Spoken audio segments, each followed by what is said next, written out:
Gracias, Teodoro. Un saludo muy afectuoso a ti, a nuestra audiencia. Buen martes. Se supone que la evolución política de nuestro sistema político justo está basada en que hemos avanzado en las formas de gobierno que hemos tenido a lo largo, básicamente desde que nos organizamos como Estado-Nación, pero en general en el mundo sabemos que hay o han existido gobiernos de tipo aristocrático, oligárquicos, en los que sabemos que los muy pocos o pocos gobiernan sobre la mayoría. Y la sociedad también tiene eso a su favor, aparentemente, el hecho de que sus representantes, sus gobernantes,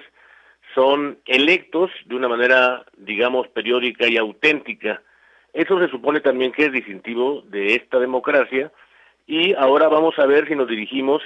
hacia lo que llamó Stuart Mill la tiranía de la mayoría. Los primeros sorprendidos al cierre de la elección presidencial del pasado 2 de junio son justamente todos los miembros del partido Morena y sus aliados, porque, como sabemos, se generó también un nerviosismo que fue el llamado contrapeso de la realidad en los mercados. Eso generó también un ajuste al peso de nuestra moneda, de un modo no visto en todo el sexenio del presidente López Obrador, justo también en el momento en que se producía, aunque es más o menos pequeña la nuestra, la Bolsa Mexicana de Valores también tuvo una caída importante. Y creo que también a eso ha obedecido que a partir de los primeros días de esa semana que terminó, pues los mensajes de la prudencia, y a esa prudencia pues han sido, por ejemplo, la continuidad en algunos cargos estratégicos como el secretario de Hacienda y Crédito Público, y al mismo tiempo en el López Obradorismo el Congreso ahora se dispone, están haciendo digamos un trámite que es muy importante en términos de derecho parlamentario, que no se observa en el plano de la realidad, pero que es muy importante hacia adentro, hacia sus funciones, que básicamente es mantener vigentes las iniciativas del presidente para que puedan dictaminarlas y votarlas, que sigan vivas, en otras palabras, antes de que el presidente termine su gestión el próximo septiembre 30, que es justamente ahora mismo el motivo, sino de la discordia, de la discusión, de la disputa entre quien entra y quien sale de la silla del águila. Y me parece también que ese horizonte, pues desde luego no es favorable para la candidata que obtuvo el mayor número de votos en la elección presidencial, dado que la señora Claudia Sheinbaum tendrá que hacerse cargo, revisar, por ejemplo, algunos fundamentales de la economía, que son, digamos, el funcionamiento de la deuda, la inversión extranjera directa, que son precisamente algunos puntos en que se han reproducido los discursos del presidente López Obrador en contra de esos dos indicadores, como llamamos en economía, fundamentales en nuestro país. Y el reto es hacerlo, más allá de la retórica, desde luego, como lo ha expresado el coordinador de la transición, Juan Ramón de la Fuente, que se haga sin ruptura, sin sumisión, porque justamente ahora mismo los aliados y los adversarios del gobierno que sale y del que entra, precisamente son ellos mismos, a falta de una oposición funcional. Por eso siempre decimos que la calidad de la democracia ha dependido y seguirá haciéndolo de la calidad de la oposición. Eso es muy importante anotarlo en un momento en que se ha vuelto a la concentración del poder de nuestro diseño en el sistema político de la presidencia fuerte que llamó don Arnaldo Córdoba, y es al mismo tiempo un problema del tamaño de una catedral. Si estimamos que entre las reformas está, por ejemplo, la continuidad, por hablar de la más enormemente compleja por lo que toca a la Suprema Corte de Justicia, como la concebimos hoy, que es vital, o ha sido vital para garantizar la viabilidad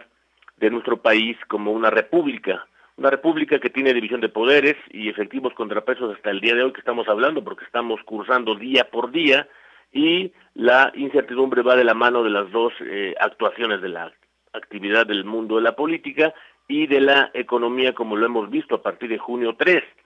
Es verdad que esa cautela de la señora Claudia Sheinbaum es una positiva señal para los mercados, al tiempo que el presidente López Obrador da la impresión en sus decisiones, las más recientes y todas a partir del 2 de junio, de comportarse justo al margen de las consecuencias para el peso y la incertidumbre de los mercados. Y si vamos al momento concreto, al acto concreto de votar, me parece que sí se pronunció un voto escondido favorable a Morena, con el saldo conocido y que, por ejemplo, suma la victoria de 27 legislaturas locales con mayoría, además de, como sabemos, la victoria en el Congreso mexicano. Falta ver, es cierto, si puede prosperar el caso de las mayorías constitucionales, pero por ahora esa agenda les permitirá, por ejemplo, desarrollar sus pendientes, como el caso de las pensiones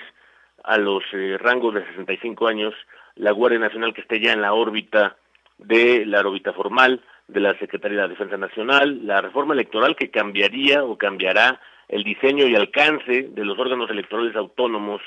en esa materia, la reforma desde luego del Poder Judicial que hemos anotado. Al mismo tiempo, México sigue disponiendo de un mosaico enriquecido por eso que llamamos la crítica. Teóricamente, un gobierno democrático escucha, respeta y considera a esa crítica. No parece ser el caso en el López Obradorismo, después de un sexenio en que el presidente, como lo recordó muy bien don Daniel Cosío Villegas, ha sido más un predicador que un jefe del Estado.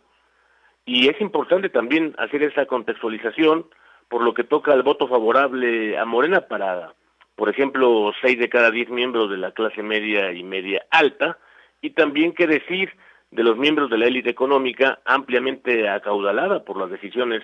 de la administración del presidente López Obrador. Queda así de manifiesto, además de las enormes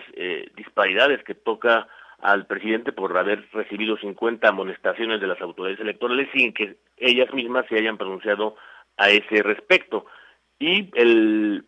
punto central es que los problemas sociales, la corrupción, la violencia, entre otros, no son parte de la agenda que importa a los votantes interesados en restaurar la concentración del poder y posiblemente el establecimiento de la tiranía de la mayoría que apuntamos. Y también nos dirigimos a una forma de retroceso en nuestro régimen político, me parece, para entregar, digamos, un cheque en blanco a una sola persona que con su grupo decidirá qué hacer el próximo sexenio con el país, si bien, reitero, falta aún dictaminar la distribución del poder político en las cámaras del Congreso, en diputados y senadores. El sistema de partidos también tiene su propio retroceso, con el Partido Verde como segunda fuerza electoral. ¿Quién lo vería? La desaparición del PRD, una vez que la realidad lo ha vaciado, y el PAN y el PRI luchando de la mano de sus bases, no necesariamente de sus élites. Al final, me parece que México tiene la misión, Teodoro, de honrar la libertad de prensa, la libertad de expresión, pero me parece del modo en que lo creó, lo diseñó o lo concibió Tocqueville. La libertad de expresión, cuidarla, y la libertad de prensa no por los bienes que generan, sino por los males que gracias a su desempeño contribuyen, me parece, a impedir